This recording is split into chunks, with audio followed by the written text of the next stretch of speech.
Sıfırdan biznes qrup mağaza açıram gün 3. Bugün nələr oldu, nələr bilsəniz, bu günləri demək olar ki, təzədən sıfıra qayıtmış olduq. Səhər qardaşımla gedirik mağazaya və elektrik gələcəkdi. Göstəririk ki, nələr alaq. Daha sonra şüşələrimiz dəyişilməlidir. Usta gəlir və bu yerdən elədi. Sağ olsun 15 manat indirim elədi.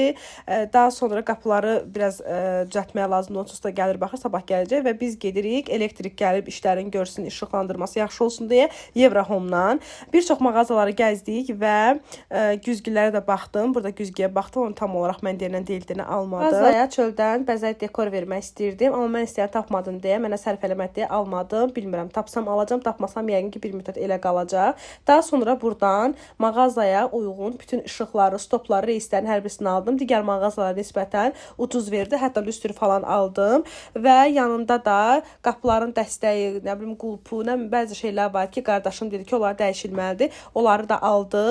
Bura 30 manat pul verdim. Daha sonra hətta qapının kilitini falan belə şeyləri aldıq və onu da aldığım yeri göstərəcəm. Mən bu daydan çox şey almışam və burada xırdavat çox olur. Sonra gəlirik biz reysləri, stopları falan zakaz etdiyimiz yerə və burada mən ödəyirəm 234 manat pul ödəyirəm və gəlirik mağazaya. Usta gəlir deyir ki, bu tavandan tavan olmaz, sökülməlidir və bütün tavan sökülür. Çox bərbad vəziyyətdə idi, çox yaxşı söktü. Altında toklardı, hər bir şey çox pis gündə idi. Əlavə olaraq da ki, tavanın özü də çox bərbad vəziyyətdə idi, söküldü və biz təzədən başa qayıtmış olduq. Dünənləri ora hardasa 70 manatlıq xərc çəkmişdik. Biz bəzi şeylər almışdıq, onlar hamısı getdi boşa.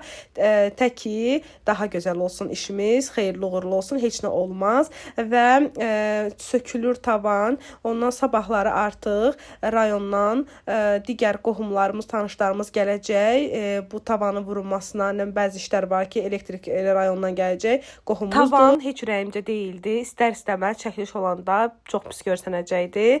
Əgər videolarımın ardından gəlmək istəyirsə, məni bəyənirsinizsə, səhifəmi takib edib videoları bəyənməyi unutmayın. Sabahlarda nə işdə görəcəyik, hər birisini sizin üçün paylaşacağam.